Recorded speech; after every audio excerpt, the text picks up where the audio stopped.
Hi friends, ఈరోజు చల్లపల్లి స్వరూపరాణి గారు రాసిన మిణిగురులు పుస్తకంలో నుంచి మరొక కథ. దేశీ సాంస్కృతిక ప్రతినిధి చిందు ఎల్లమ్మ. ఆమె కథను మీరు మిస్ అవ్వకుండా ఇప్పుడు వినండి. చిందు ఎల్లమ్మ గారు 1914లో జన్మించి 2005లో మరణించారు. భారత సాంస్కృతిక రంగంలో అనార్య ఆర్య అనే రెండు భిన్న సంస్కృతుల మధ్య నిత్యం ఘర్షణ జరుగుతూ వస్తుంది. వీటినే దేశీ మరియు మార్గ అనే రెండు సాంప్రదాయాలు ఉన్నాయి. వాటి మధ్య జరిగే సంఘర్షణలో స్థానిక దేశీ సంస్కృతులన్నీ ధ్వంసమై వాటి స్థానంలో మార్గ సంస్కృతి లేదా బ్రాహ్మణీయ వర్గాల సాంస్కృతిక ఆధిపత్యమే ఈ దేశంలో అసలైన సంస్కృతిగా చలామణి అయ్యింది. దేశీ సాంప్రదాయాలైన జానపద సాహిత్యం, కళారూపాలు, బ్రాహ్మణీయ వర్గాల సాహిత్యం కళల కంటే భిన్నమైన ప్రాపంచిక దృక్పథాన్ని వ్యక్తం చేయడం విశేషం. వారికి ప్రాథమికంగా అనార్య మాతృస్వామిక వ్యవస్థ, ప్రజాస్వామిక సంస్కృతి, సులభతరమైన కట్టుబాట్లు, వారి సాహిత్య సాంస్కృతిక వ్యక్తీకరణ కూడా సరళంగా ఉంటుంది. భాష, నుడికారాలు, ప్రదర్శన కళలు అన్నింటిలో బ్రాహ్మణేతర దృక్పథం కొట్టొచ్చినట్టు కనిపిస్తుంది. చిందు భాగవతం లేదా చిందు యక్షగానం అనేది పురాతన కాలం నుంచి మాదిగ ఆశ్రిత కులమైన చిందోళ్ళు లేదా సిందోళ్ళు ప్రదర్శిస్తూ దాన్నే తమ జీవనాధారమైన వృత్తిగా కొనసాగిస్తున్నారు. చిందు అనే మాటను ఆనందానికి, కోపానికి వాడతారు. ఆనందంతో చిందులేశామని, కోపంతో చిందులు తొక్కారని అనడం తరచుగా వింటాం. అదేవిధంగా చిందు భాగవతాలు కూడా గ్రామాల్లో పంటలు చేతికొచ్చినప్పుడు సంతోషంతో, ఏదైనా విషాదం జరిగినప్పుడు బాధతో చిందు వాళ్ళని పిలిపించి వారి చేత కథలు చెప్పిస్తారు. కళా ప్రదర్శనలు ఇస్తూ ఊరూరు తిరగడం వారికి స్థిర నివాసం ఉండదు. వారు గ్రామానికి వస్తే వర్షాలు బాగా కురిసి పంటలు బాగా పండుతాయని, మంచి జరుగుతుందని ప్రజలు నమ్ముతారు. అయితే చిందు వాళ్ళు మాత్రం మాదిగ ఆశ్రిత కులంగా వారి పంచనే ఉండి వారు పెట్టిందే తిని వారు రమ్మన్నప్పుడే వచ్చి వెళ్తారు. వారికి ఇతర మాదిగ ఉపకులాలైన డక్కలి, బైండ్ల, నులక, చందయ్యల మధ్య కొంచెం పొత్తు ఉంటుంది. కానీ పెళ్లిలో ఇచ్చిపుచ్చుకోవడాలు లేవు. చిందు కులంలో పుట్టిన ఎల్లమ్మ తమ కుటుంబ బాసరలో ఉన్నప్పుడు పుట్టిందని ఆమెకు మొదట సరస్వతి అనే పేరు పెట్టారు. ఆమె తల్లిదండ్రులు పులింటి ఎల్లమ్మ, నబయ్యలకు ఒక కొడుకు, 3 కూతుళ్ళు. అన్న గంగారాం తర్వాత ఎల్లమ్మ పుట్టింది. వారి స్వగ్రామం నేటి తెలంగాణ రాష్ట్రంలోని నిజామాబాద్ జిల్లాలో కుద్దు చిన్నాపురం. వారు తమ పిల్లలకు చదువు చెప్పిస్తారు. ఏ ఊర్లో ఉంటే ఆ ఊర్లో బడికి పంపుతారు. బడి లేకపోతే పెద్దవాళ్లే వారికి చదువు చెప్తారు. వారి వద్ద పెద్ద బాల శిక్ష ఉంటుంది. తమ చిందు భాగవతాన్ని ప్రదర్శించాలంటే వారికి రామాయణ, భారత భాగవతాలు, పురాణాల గురించి తెలియాలి. అందువల్ల ఎల్లమ్మ కూడా ఆయా మత గ్రంథాల్లో ఉండే కథలు, గాథలు చదువుకుంది. ఆమెకు చాలా పద్యాలు కంఠస్థం వచ్చు. వారికి ఎల్లమ్మ దేవతపై గురి ఎక్కువ. ఎల్లమ్మ బాగా చిన్నగా ఉన్నప్పుడు ఆమె తండ్రి నబయ్యకు కంటి సమస్య వచ్చింది. వారి కన్ను బాగైతే తమ కూతురికి ఎల్లమ్మ దేవత పేరు పెట్టుకుంటామని, ఆమెని జోగు ఈడిస్తామని మొక్కుకున్నారు. జోగు అంటే పిల్లని దేవతకి ఇచ్చి పెళ్లి చేసే జోగిని. ఆచారంలో పిల్లని జోగిని చేయడమే. ఆయన కన్ను నయం కాగానే ఆమె పేరును మార్చడమే కాక ఆమెను జోగు విడిచారు. అయితే ఆమె జోగినిగా ఊరుమ్మడి బతకకుండా ఎవరో ఒకరికి ఇచ్చి పెళ్లి చేసి అల్లుడిని ఇల్లరికం తెచ్చుకోవాలని ఎల్లమ్మ తల్లిదండ్రులు నిర్ణయించడం వలన ఆమె జోగిని ఆచారంలో లేదు. తమ కుల సాంప్రదాయమైన చిందు భాగవతానికి సమాజంలో గుర్తింపు తీసుకొచ్చి తన కన్నవారి గౌరవం నిలబెట్టాలని ఆమె కోరిక. చిందు భాగవతాన్ని నైపుణ్యంతో ప్రదర్శించి తన తర్వాత తరానికి కూడా అందులో తర్ఫీదునిచ్చి దాన్ని నిలబెట్టడం తప్ప ఆమెకు మరే కోరిక లేదు. సుమారు 40 నుంచి 50 మంది దాకా ఉండే తన చిందు కుటుంబాన్ని ఆమె కంటికి రెప్పలా కాపాడుకుంటూ వచ్చింది. ఎల్లమ్మకు యుక్త వయసు రాగానే సైదులు అనే వ్యక్తితో వివాహం అయ్యింది. అయినప్పటికీ ఆమెకు ఆయనతో వైవాహిక సంబంధం లేదు, పిల్లలు లేరు. అలాగని గొడవపడి విడిపోలేదు. కోర్టులు లేవు, పంచాయతీలు లేవు. ఆమె తన తండ్రిని ఒప్పించి భర్త సైదులకు తన చెల్లెళ్ళు రాములమ్మనిచ్చి వివాహం చేసింది. వారికి పుట్టిన పిల్లల్నే తన పిల్లలుగా సాకింది ఎల్లమ్మ. తన భర్త సైదులతో ఆమెకు విభేదాలు లేవు. ఆయన్ని తన సోదరుడు వలె భావించి వారితో సఖ్యంగా చివరి వరకు జీవించడం విశేషం. వాళ్ళు ప్రదర్శించే కళారూపాలని చిందు భాగవతం అన్నప్పటికీ ఇతరులకు చెప్పేటప్పుడు బాగా వినిపించాలని చిందు యక్షగానం అని చెబుతారు. నిజానికి రెండు ఒకటే. 4 ఏళ్ల వయసు నుంచి ఎల్లమ్మ మొహానికి రంగేసుకుని ప్రదర్శనలో పాల్గొంది. ఆమె తండ్రి నబయ్య మంచి కళాకారుడు. తమ భాగవతం బృందానికి నాయకుడిగా మాట్లాడి అన్నీ సక్రమంగా జరిగేలా చూసుకునేవాడు. తర్వాత ఆ పని తన అన్న గంగారాం, ఎల్లమ్మ కలిపి చేశారు. మొదట్లో ఎల్లమ్మ బాలకృష్ణ వేషం, చెలికత్తె వేషం వేసినప్పటికీ తర్వాత స్త్రీ పురుష అనే భేదం లేకుండా దాదాపు అన్ని పాత్రల్ని చేసింది.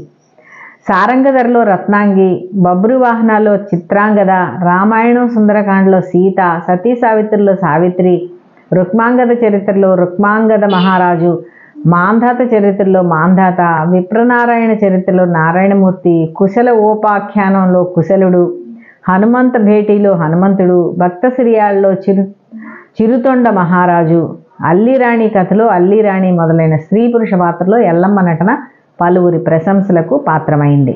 మాదిగల మూల పురుషుడిగా చెప్పబడే జాంబవంతుడి కథ జాంబ పురాణం చెప్పడం వారికి ఆనవాయితీ.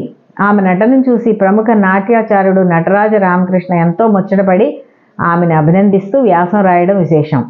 గ్రామాల్లో వివిధ కులాల వారు తమ శుభ అశుభ కార్యాలకు వీరిని పిలిపించి వీరి చేత చిందు భాగవత ప్రదర్శనలు ఏర్పాటు చేయించి కొంత డబ్బు, ధాన్యం, బట్టలు, ఆహార పదార్థాలు, కళ్ళు, సారా ఇస్తే వాటితోనే జీవనం సాగిస్తూ ఊరూరా తిరిగి అర్ధ సంచార జీవనం సాగిస్తారు.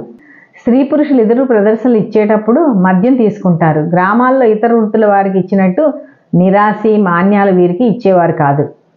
చిందు కళాకారులు ప్రదర్శించే కథలన్నీ రామాయణ మహాభారత కథలను పోలి ఉన్నప్పటికీ ఆయా కథల్ని కళారూపాలుగా మలుచుకుని చిందు భాగవతులు ప్రదర్శించేటప్పుడు వారి కథనం భిన్నంగా ఉంటుంది. ప్రమీలార్జునీయం కథను వారు అల్లిరాణి కథగా మార్చి ప్రదర్శిస్తారు. నిజానికి ప్రమీల పాత్ర, అల్లిరాణి పాత్ర ఒకటే. ఆమె అర్జునుడి మాయోపాయాలకు అతని చేతిలో లొంగిపోవడాన్ని చిందు కళాకారులు విమర్శనాత్మకంగా చెబుతారు. శ్రీకృష్ణుణ్ణి, అర్జునుణ్ణి బండబూతులు తిడతారు. వారి కథల్లో హిందూ పురాణ పురుషులందరినీ విమర్శనాత్మకంగానే చూపిస్తారు.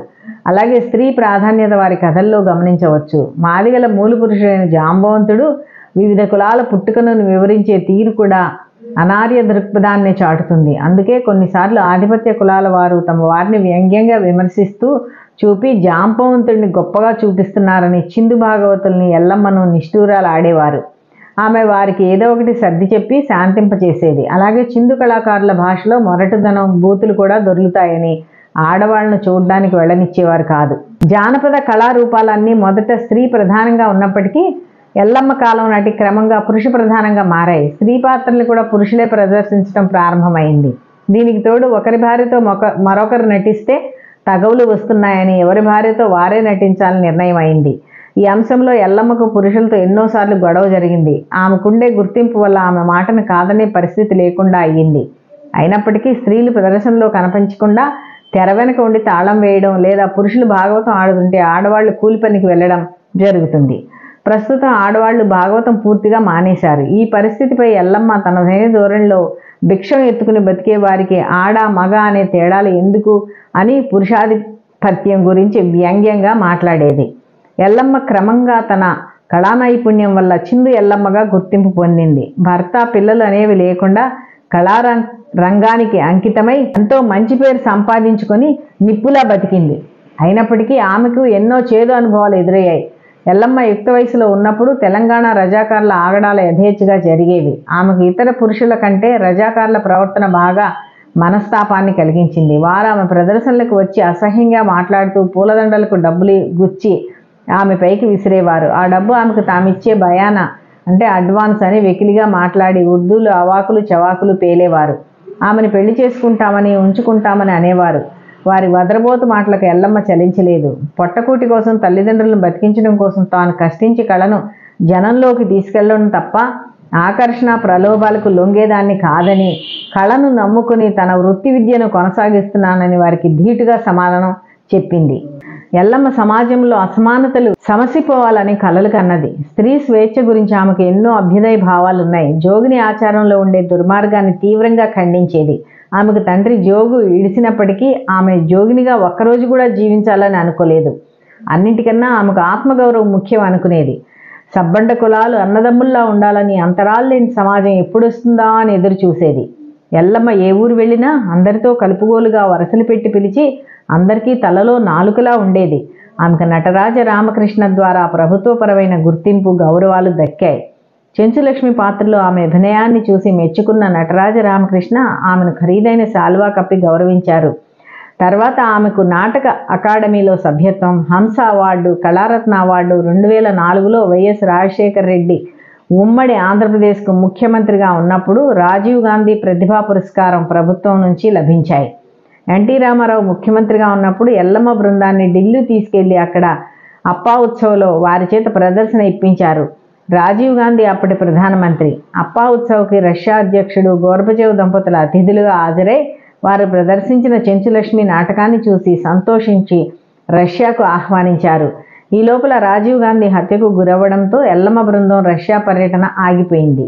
ఎన్టీ రామారావు తర్వాత వచ్చిన కాంగ్రెస్ ప్రభుత్వంలో కూడా మంత్రి గీతారెడ్డి ఎల్లమ్మకు ప్రభుత్వం నుంచి నెల నెలా కొంత ఆర్థిక సహాయాన్ని ఏర్పాటు చేశారు. వారి ప్రదర్శనలు అనేక చోట్ల ఏర్పాటయ్యాయి.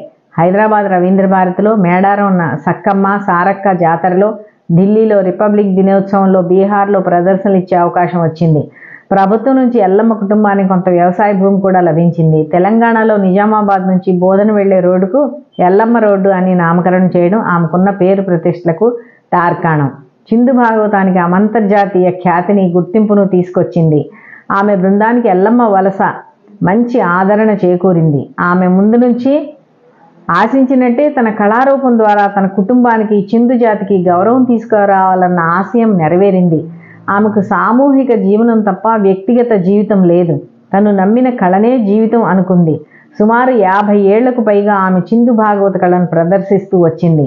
ఆమె నా యవ్వనం, అహంకారం, మస్తి అంతా ఒంపుకొని మగవేషం, ఆడవేషం, ఏ వేషం అంటే ఆ వేషం వేసి బరితెగించినట్టుగా మాట్లాడి, దుఃఖం వస్తే ఆటల్లో ఏడిసినా, నగేటి వేషంకు నగినా, బొబ్బ చేసేదానికి బొబ్బ చేసినా అటువంటి దానికి భంగం చేస్తా అంటే మీ దయ అంటూ తన మనసును తెలిపింది. ఈ మాటల్లో చిందు కళ కోసం తాను పడిన శ్రమ, అందులో తన నిమగ్నత, నిబద్ధత స్పష్టంగా వ్యక్తమవుతాయి.